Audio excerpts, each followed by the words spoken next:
week's Right on Wednesday word is entitled Speaks for Itself. Once again, you guys, welcome to Right on Wednesday. I'm in 1 Thessalonians chapter 1, verse number 8. Let me read it to you.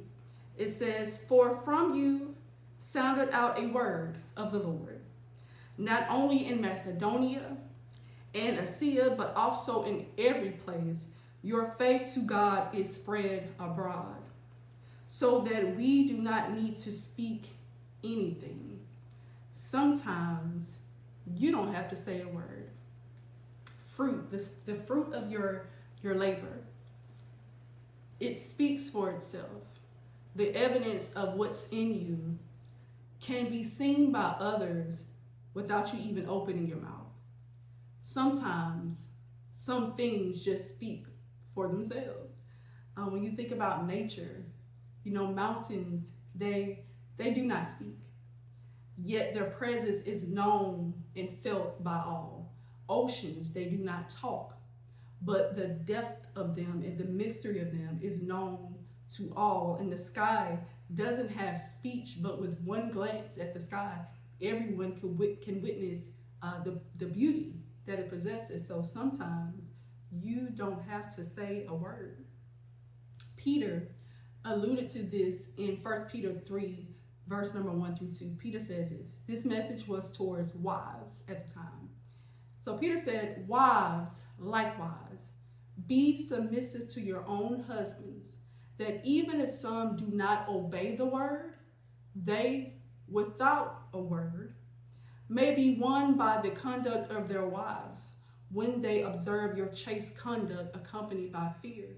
So Peter was speaking to husbands who were not believers, wives who were believers, and they had husbands who were not.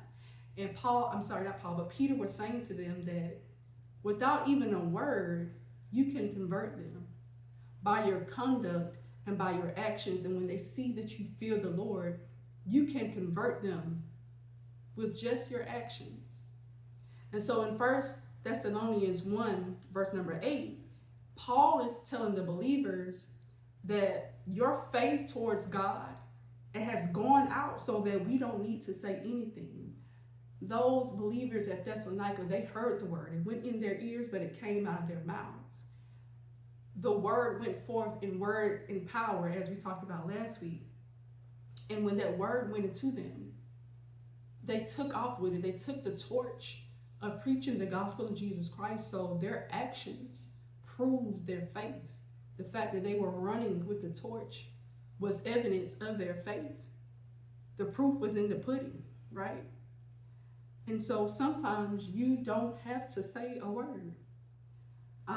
This is not to say, of course, that you don't need to spread the gospel. Of course, you do that. That's part of our commission as Christians.